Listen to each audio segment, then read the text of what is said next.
Aujourd'hui, l'influence de la Chine en Amérique latine est absolument incontournable. Donc, nous avons besoin d'engager un dialogue comme Français et comme Européens avec la Chine, qui a anticipé ce phénomène de rareté et qui a anticipé cette exigence d'indépendance économique et commerciale par rapport au reste du monde.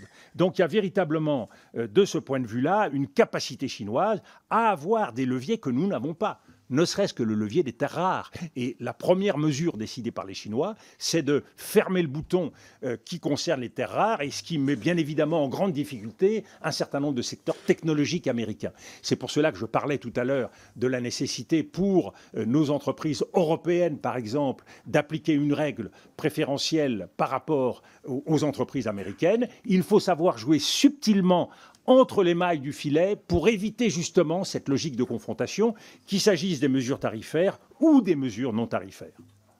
Merci. Et puis, dernier intervenant, avant de passer à la dernière séquence, où il y a 21 inscrits, Monsieur Lionel Vuibert. Merci, Monsieur le Président. Monsieur le Premier ministre, vous soulignez dans votre texte le pouvoir de dire non, l'épuisement d'un certain modèle de mondialisation. Et je crois que nous partageons ce constat, celui d'un commerce international qui s'est construit sur une illusion d'équilibre et qui a abouti dans notre pays à une perte de souveraineté industrielle trop longtemps tolérée.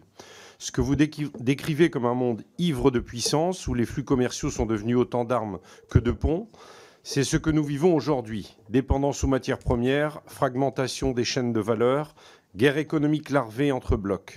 Le commerce mondial est passé d'un idéal d'interconnexion à un rapport de force. Et la France, pendant trop longtemps, a été spectatrice. On a cru que l'économie post-industrielle suffirait à assurer notre puissance. Dans mon département, les Ardennes, on a laissé partir des savoir-faire, des usines, des brevets. Résultat, nous importons notre acier, nos batteries, nos semi-conducteurs et nos voitures électriques. Depuis quelques années, des choix importants ont été faits. Relocalisation ciblée, soutien à l'innovation, investissement dans les industries vertes. C'est une direction que je soutiens, mais soyons lucides, nous ne réindustrialiserons pas la France à coup de subventions ou d'annonces. Il faut une stratégie claire, durable et surtout assumée.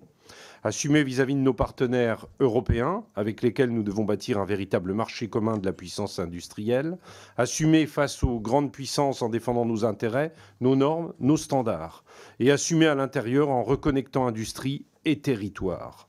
La mondialisation n'est pas morte, mais elle a changé de nature. À nous de changer notre manière d'y participer, pas en nous fermant, mais en pesant, en disant non parfois quand nos intérêts vitaux sont en jeu, mais surtout en disant voici ce que nous voulons.